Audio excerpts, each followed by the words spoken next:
fuck, it's a sad day in the world for acting. Kirk Douglas, who was a well-known actor and the father of another well-known actor, Michael Douglas, has just died, according to his son Michael, who has just confirmed it. Kirk Douglas was 103 years old. Fucking old fuck, but yeah, but he was old. Kirk Douglas was one of the last surviving actors that was from the golden era.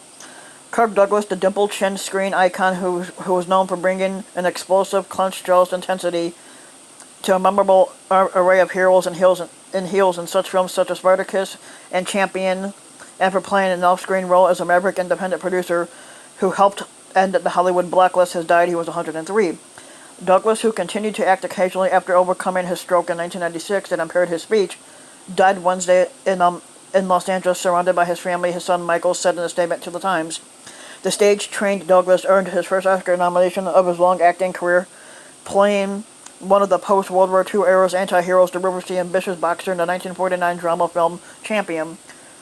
He followed that up with performances in the detective story, and he also later received Oscar nominations for his performance as an opportunistic movie mogul in the 1952 drama film The Bad and the Beautiful, and as tormented artist Vincent van Gogh in the 1956 biographical film Lust for Life.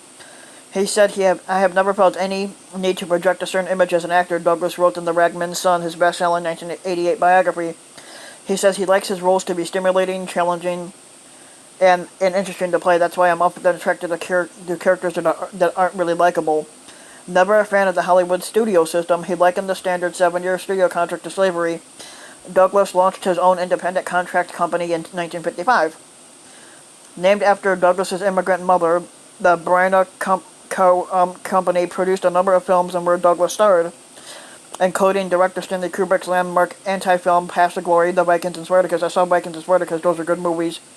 Douglas Joel Productions, named after one of his sons, has also produced 7 Days in May and Lonely Are the Brave.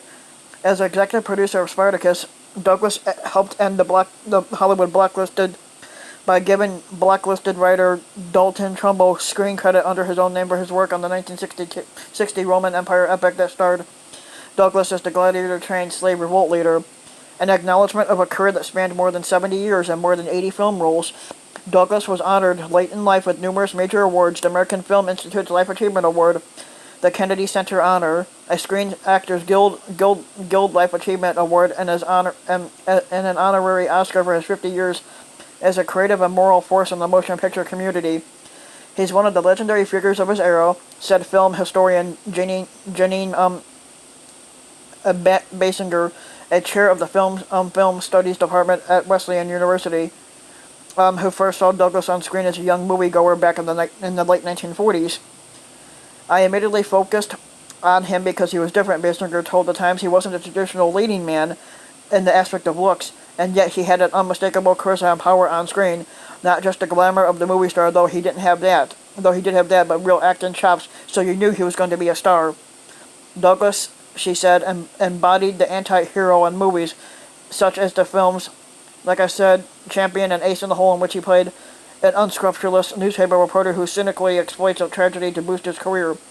He was a very modern American anti-hero type, but he could also play anything really in the aspect of any role. Times film critic Kenneth Turan wrote in 2016 that on camera, Douglas had the remarkable gift for being at the same time defiantly himself and convincingly other people. The only son of seven children of illiterate Russian Jewish immigrant parents, Douglas's real name was Isor Danielovich, and he was born that on December 9, 1916 in Amsterdam, New York. The family later changed its name to Dembski, and young Isor was renamed Isidore, a name he always said he hated, and which prompted a nickname that he hated even more, Izzy. As a child, Douglas developed an early sense of the direction his life might take. He said he always wanted to be an actor. He said, I believed from the first time I recited a poem in kindergarten about the Red Robin of Spring. They applauded. I like that sound. I still do. He wrote in his autobiography. Unable to afford college after graduating from high school in 1934, he worked in department stores for about a year or so and played John Barrymore in a little theater production of The Royal Family. Thanks to a college loan, he was accepted at St. Lawrence University in Canton, New York, where he earned a varsity letter for wrestling and was elected president of the student body. To help support himself, he worked as a janitor during the school year.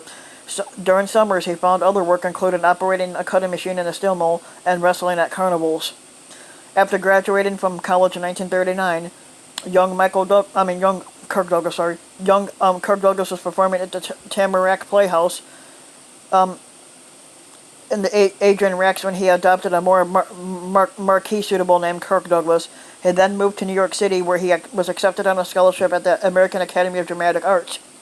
During his 2 years at the Academy, Douglas began dating fellow acting student Deanna Dill, whom he later married, and with whom he had two sons, his son Michael, who became an actor in his own right, and his son Joe, who was also an actor. He also became friends with another Academy student, Betty McCall, who became Lauren McCall, who would later help set Douglas's career in Hollywood. After graduating from the Academy in 1941, Douglas did do a summer stock in a theater in Pennsylvania, where he worked his way up from bit parts to leading roles. Later that year, he made his Broadway debut as a singing Western Union messenger in the Guthrie McClintock's production of Spring Again. Then he later recalled, "We got into the war and I married Deanna, and all bets were off for the duration." After serving in the Navy during World War II, Douglas replaced Richard Widmark in the role of an Army lieutenant in the Broadway comedy Kiss and Tell. He had a few more brief appearances on Broadway before receiving a call from Hollywood.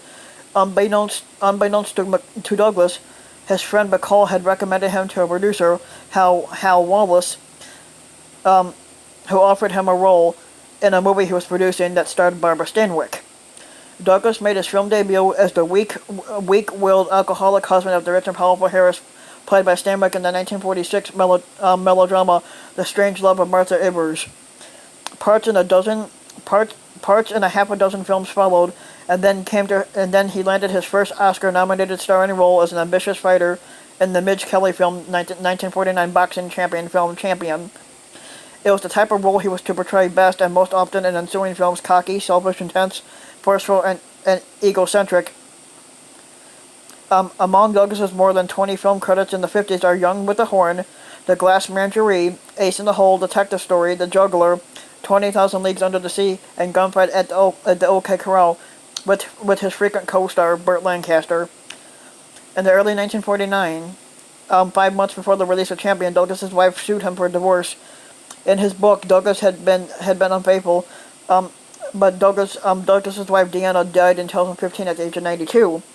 In 1954, Douglas married Anne Boydens, whom he met in Paris when she helped him with press and translation while filming the romantic drama Art Act of Love, and they had two sons together, Peter and Eric. On forming his own production company in 1955, Douglas once said, "I didn't want to be a mogul, but I wanted to have more say in what he would do." One of his company's most ambitious productions was Spartacus, and bringing the Howard Fast novel to the screen.